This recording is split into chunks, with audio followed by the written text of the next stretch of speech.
कहानी हर सप्ताह एक नई पत्नी। एक शहर में घनश्याम नामक व्यापारी था। उसके आय का एकमात्र साधन उसकी दुकान थी। उसका इकलौता बेटा मोहन बड़ा हो रहा था। मोहन बहुत भोला था, उसे दुनियादारी की समझ कम थी। घनश्याम की पत्नी पुत्र को जन्म देने के बाद चल बसी। घनश्याम भी वृद्ध होता जा रहा था, पता नहीं कब उसकी सांस रुक जाए। इसलिए एक दिन उसने अपने बेटे मोहन को बुलाकर कहा, मोहन मेरे प्रिय पुत्र, वह दिन कभी भी आ सकता है जब मैं अचानक संसार से विदा ले लूं। तब तुम्हें ही दुकान संभालनी पड़ेगी। जो भी हो, जब तक तुम कड़ी मेहनत नहीं करोगे तब तक खाने पीने तक की भी आमदनी नहीं हो पाएगी। मैं चाहता हूँ कि तुम्हारा जीवन सुखी हो, इसलिए तुम्हें वादा करना होगा कि तुम मेरे 3 वचन का पालन करोगे। क्या तुम कर पाओगे? अवश्य पिताजी, आज्ञाकारी मोहन ने कहा। कहिए, मुझे क्या करना पड़ेगा? घनश्याम बोले, पहला, घर और दुकान के बीच धूप में नहीं चलना। दूसरा, दैनिक भोजन में केवल चावल ही खाना। और तीसरा, विवाह करो तो हर सप्ताह एक नई पत्नी ले आना। उसके पिता ने प्यार से कहा। एक कर्तव्य का पालन करने वाले बेटे की तरह मोहन ने पिता के तीनों वचनों के पालन की स्वीकृति दे दी। उसने कहा, पिताजी, मैं आपके सभी वचनों का पालन करूंगा, किंतु मुझे समझ में नहीं आता कि इससे मुझे कैसे फायदा मिलेगा। घनश्याम ने कहा, वक्त तुम्हें सब कुछ बता देगा मेरे पुत्र, अभी चिंता करने की जरूरत नहीं है। घनश्याम अधिक दिनों तक जीवित नहीं रहा। एक दिन दुकान से लौटते ही उसकी मृत्यु हो गई। प्रथा के अनुसार उसका अंतिम संस्कार संपन्न कर दिया गया। मोहन बैठा था, उसे पिता को दिए तीनों वचन याद आ गए। घर और दुकान के बीच धूप में नहीं चलना। मोहन को समझ में नहीं आया पिता का तात्पर्य क्या था। दुकान घर से बहुत दूर नहीं थी, इसलिए घर से दुकान तक पूरी गली में उसने टेंट लगवा दिया। इससे पूरी गली में घर से दुकान तक छाया हो गई और दिन में किसी भी समय उसे दुकान तक धूप में जाना नहीं पड़ा। उसे टेंट लगवाने में काफी धन खर्च करना पड़ा, इसलिए मोहन के दोस्त इस फिजूल खर्च पर उसका मजाक उड़ाने लगे। मोहन सिर्फ इतना ही कहता, लेकिन मैंने पिताजी को वचन दिया था। उसे पिता का दूसरा वचन याद आया, दैनिक भोजन में सिर्फ चावल ही खाना। मोहन को इसका पालन करना अधिक मुश्किल नहीं लगा। यद्यपि कुछ दिनों के बाद वह उससे उबने लग गया। कभी उसके दोस्तों ने उसे अपने घरों में भोजन पर निमंत्रित किया, लेकिन उसने मना कर दिया। यदि वह चावल के अलावा कुछ और परोस दे, इस विचार के आते ही वह परेशान हो जाता।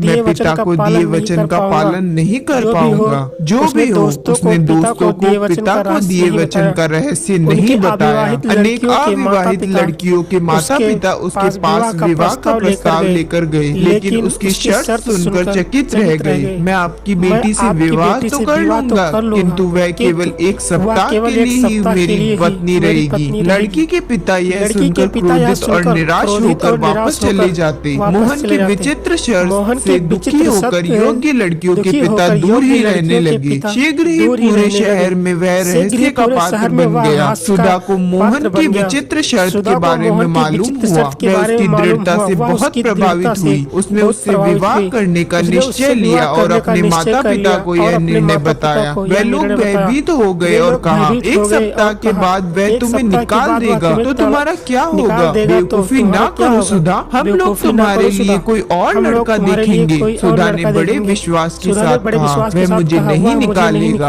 आप लोग देखते जाइए। उसके माता पिता ने तब मोहन को सुधा से मिलने के लिए अपने घर पर निमंत्रित किया। मोहन सुधा की सुंदरता तथा उसके मधुर व्यवहार से बहुत प्रभावित हो गया। मोहन ने सुधा को पिता के 3 वचनों के बारे में बताया और कहा, मैं पिताजी को दिए वादे को कभी नहीं तोड़ूंगा। सुधा मुस्कुराती हुई बोली, मैं सब जानती हूँ, घबराओ नहीं। मोहन के सभी दोस्त शादी में शामिल हुए। सुधा के माता पिता ने राजसी भोजन दिया। प्रथा के अनुसार मोहन को भोजन के तुरंत बाद बीवी को अपने घर घर ले जाना था। दोस्त लोग वर वधू को शुभकामनाओं के साथ उसके घर छोड़ आए। किंतु कितने दुख की बात होगी जब एक सप्ताह के बाद सुधा को वापस जाना पड़ेगा। वे आपस में बात करते हुए उदास हो गए। 7 दिन धीरे धीरे बीत गए। 7वें दिन दुकान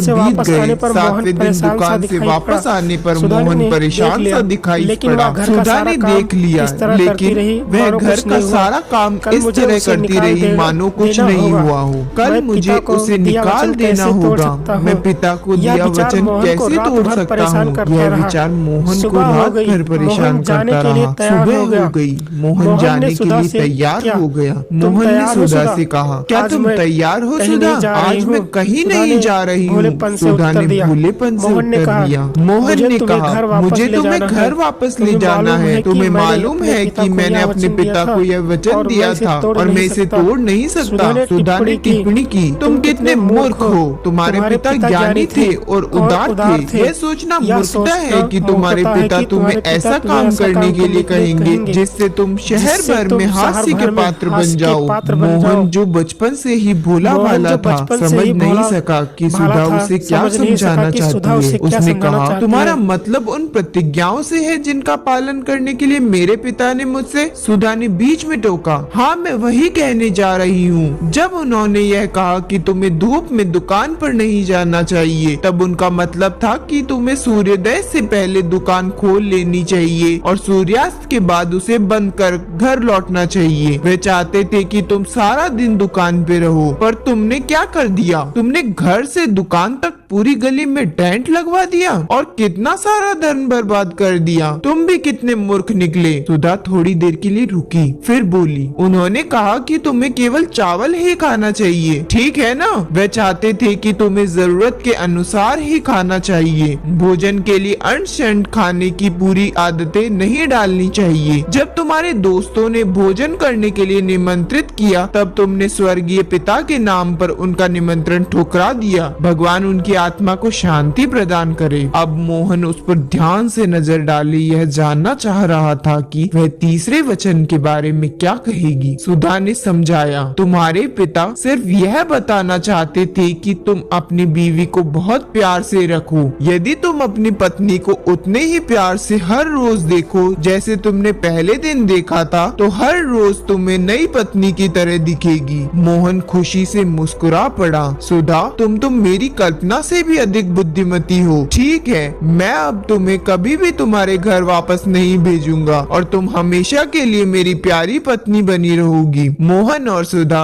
8वें दिन से सुखी संपन्न जीवन जीने लगे। इस कहानी का उद्देश्य यही है कि जरूरत से ज्यादा भी इंसान का भोलापन नुकसानदेह होता है। अगर यह कहानी आपको पसंद आई तो वीडियो को लाइक करें और चैनल को सब्सक्राइब जरूर करें। धन्यवाद।